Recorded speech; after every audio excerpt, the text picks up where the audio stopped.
ಗಂಡ ಸಾಲ ವಾಪಸ್ ಕೊಟ್ಟಿಲ್ಲ ಅಂತ ಹೆಂಡತಿ ಮೇಲೆ ಹಲ್ಲೆಯನ್ನ ಮಾಡಲಾಗಿದೆ. ಮನೆಗೆ ನುಗ್ಗಿ ದೊಣ್ಣೆಯಿಂದ ಮಹಿಳೆ ಹಾಗೂ ಮಾವನ ಮೇಲೆ ಹಲ್ಲೆಯನ್ನ ಮಾಡಲಾಗಿದ್ದು ಕಲಬುರಗಿಯ ಕೊಳ್ಳೂರು ಗ್ರಾಮದಲ್ಲಿ ಈ ಘಟನೆ ನಡೆದಿದೆ. ಗಂಡ ಸಾಲ ವಾಪಸ್ ಕೊಟ್ಟಿಲ್ಲ ಅಂತ ಹೇಳಿ ಇದೀಗ ಹೆಂಡತಿ ಮೇಲೆ ಹಲ್ಲೆಯನ್ನ ಮಾಡಲಾಗಿದೆ.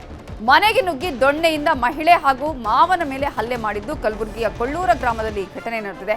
ಶರಣು ಅನ್ನುವ ಆತನಿಗೆ 50,000 ರೂಪಾಯಿ ಸಾಲವನ್ನ ಕೊಟ್ಟಿದ್ದು ಕೈಲಾಶ್.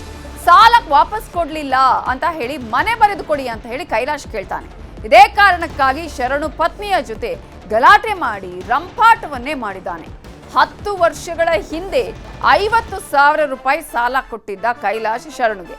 ಸಾಲ ಕೊಟ್ಟಿದ್ದ ಕೈಲಾಶ್ ಹಾಗೂ ಆತನ ಮಗ ರಾಜಶೇಖರ್ ಇದೀಗ ಮಹಿಳೆಯ ಮೇಲೆ ಹಲ್ಲೆ ಮಾಡ್ತಾ ಇರುವಂತಹ ವಿಡಿಯೋ ವೈರಲ್ ಆಗಿದೆ. ಮಗಳ ಮೇಲೆ ಹಲ್ಲೆ ನಡೆದಿರುವ ವಿಚಾರ ತಿಳಿದು ಪಕ್ಕದೂರಿನಿಂದ ಬಂದಿದ್ದ ಆಕೆಯ ತಂದೆ ಗುಂಡಪ್ಪನ ಮೇಲೆಯೂ ಕೂಡ ಮಾರಣಾಂತಿಕ ಹಲ್ಲೆಯಾಗಿದೆ. ಫರ್ಹತಾಬಾದ್ ಪೊಲೀಸ್ ಠಾಣೆಯಲ್ಲಿ ಈ ಸಂಬಂಧ ಪ್ರಕರಣ ದಾಖಲಾಗಿದೆ.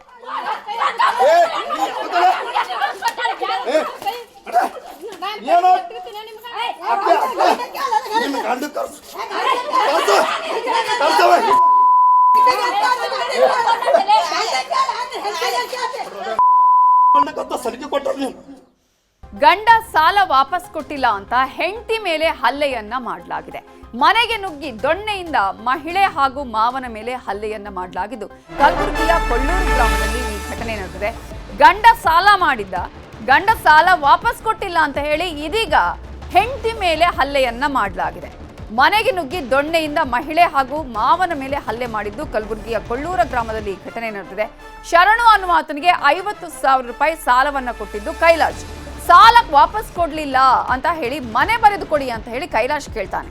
ಇದೇ ಕಾರಣಕ್ಕಾಗಿ ಶರಣು ಪತ್ನಿಯ ಜೊತೆ ಗಲಾಟೆ ಮಾಡಿ ರಂಪಾಟವನ್ನೇ ಮಾಡಿದ್ದಾನೆ.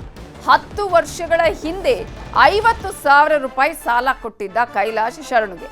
ಸಾಲ ಕೊಟ್ಟಿದ್ದ ಕೈಲಾಶ್ ಹಾಗೂ ಆತನ ಮಗ ರಾಜಶೇಖರ್ ಇದೀಗ ಮಹಿಳೆಯ ಮೇಲೆ ಹಲ್ಲೆ ಮಾಡ್ತಾ ಇರುವಂತಹ ವಿಡಿಯೋ ವೈರಲ್ ಆಗಿದೆ.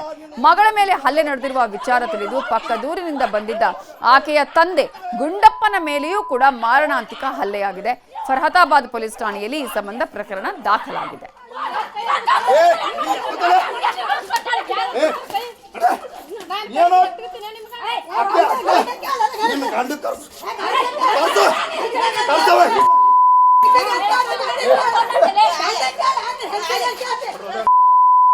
ಸಲಿಕೆ ಕೊಟ್ಟರು ನೀವು